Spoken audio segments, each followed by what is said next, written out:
You're listening to the 3 Feet Radio Show with Ben Carbonaro and Luke Herbert. From our studios come special guests and netball commentary, exclusively on YouTube.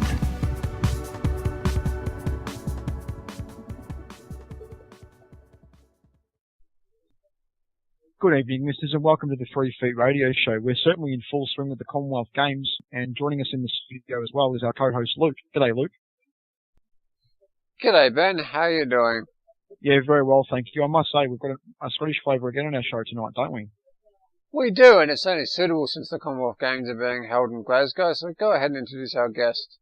I will. Joining us tonight, our time, and during the day Scotland time, is Rachel Forbes. Hi, Rachel. How are you? Good, thanks, guys. Thanks for having me. Not a problem. I'm sure, first of all, I'm pretty excited to be in your first Commonwealth Games. Oh, it's amazing. Absolutely. The whole experience has been unreal so far. And how did you come to be playing for Scotland in the first place, Rachel? Yeah, so I'm very lucky. So my mother was born in Edinburgh. So I'm half Scottish, half Australian, so I'm eligible to play for Scotland. And I was playing down in the English Super League netball competition 2 years ago down in Leeds for the Yorkshire Jets. Played a 6-month season with them, went up to Scotland, did a bit of travelling around, met my mother's side of the family, then ended up going to a Scottish netball training session and just sort of happened from there. They needed an extra player for their Pacific series that year in the Cook Islands and Samoa, so I went along, and then now I'm in the Commonwealth Games, so I'm a very lucky girl. I believe there's also another Australian connection in the side. We spoke to her just recently, just before Commonwealth Games, in Fiona Thiemann. Did you have anything to do with Fiona, like playing with her or against her before you two had played for Scotland, Rachel? Yeah, so Fiona, she's the Victorian netballer, so we played against each other in the Australian Netball League. So I knew of her as a competitor rather than a friend, but now we're teammates, so it falls on the other foot, but it's going really well. We're loving it. And just switching gears here, how do you manage your time between your day job and being an elite netballer? Yeah, so it's been tough. So I'm lucky at the moment. I'm working in the Netball Scotland office as a membership administrator. So working with Netball Scotland, they're very lenient towards like netball training and netball competition. So I've been really lucky while I've been over here to have a flexible job working with them, and then as well as we've got quite a lot of training. So it's been not too bad balancing it all. It's been great. But I believe you've also worked as an exercise physiologist, Rachel. Does that give you much of an insight into sports science? And is it an advantage being an elite sports person, but also fully understanding the science part of it as well? Oh, definitely.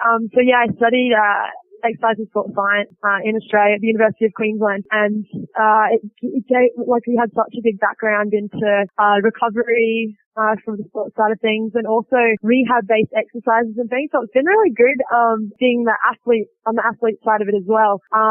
Just knowing how best to recover, how to use the ice bars, and having the background as why it is effective. So I think it's been really handy to have that knowledge for sure.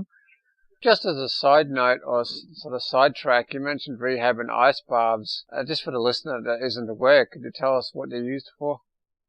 Yeah, sure. So, post-match or post-training, it's extremely important to have an ice bath, to help speedy recovery. So, it's just to sort of blunt the inflammatory response of muscles. So, usually after a training session, your muscles working really hard, going to get stronger and things, so they get sort of inflamed to make them strong, basically, in layman's terms.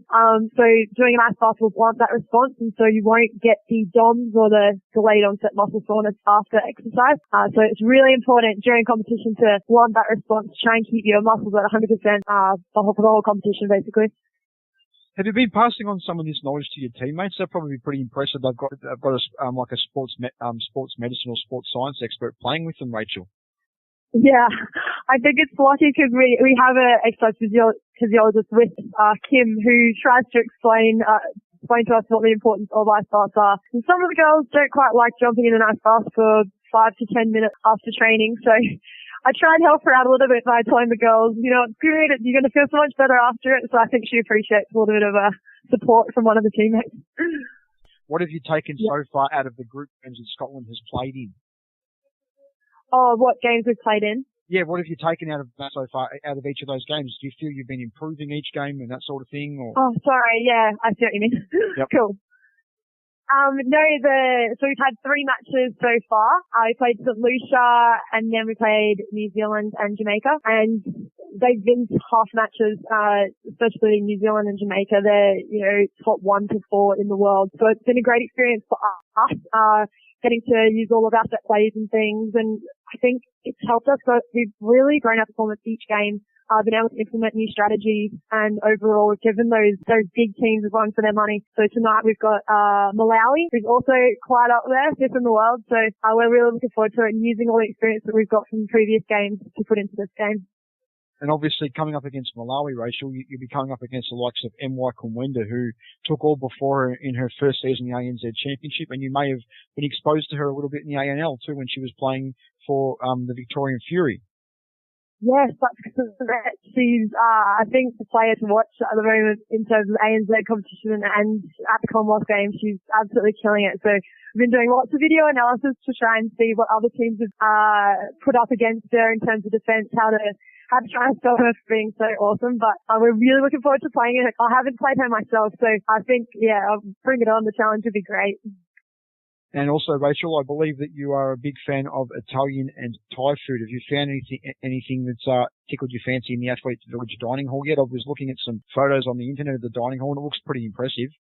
It is very impressive. It is massive. It's the biggest room I've ever seen. And there's everything you can think of. And I've definitely found plenty of Italian, lots of pasta, lots of pizza as well, which I was surprised about, quite yummy as well. And we've got just everything like dessert, fruit, yogurt, just everything you can think of, every different type of cuisine as well, like spicy foods for those that like that. So I've definitely been, carving up, so lots of, pasta. So I've really been enjoying it. It's been great. Just switching back to netball too, Rachel, in Scotland, could you tell us a bit about playing for your for club, South Glasgow Solitaires, or Solitaires, however you pronounce that? Solitaires, yes. So the Glasgow South. Yeah, sure. So playing, it's the National Premier League, it's called over here. That's their club competition. So I play for the Glasgow South Solitaires, and it's played once a week, and it's been great. I suppose it's good because all the national players are spread out within all the teams, so it gives us good match play, weekly match play, because unfortunately Scotland isn't involved in the English Super League, so there isn't a constant match play opportunity for them. So this year it's been great to have those club matches, as well as lots of international test matches. So we've been very lucky.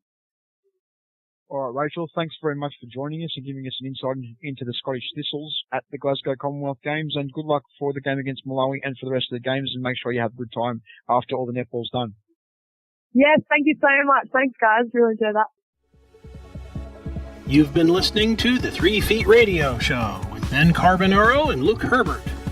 Tune in next time for more special guests and netball commentary exclusively on YouTube.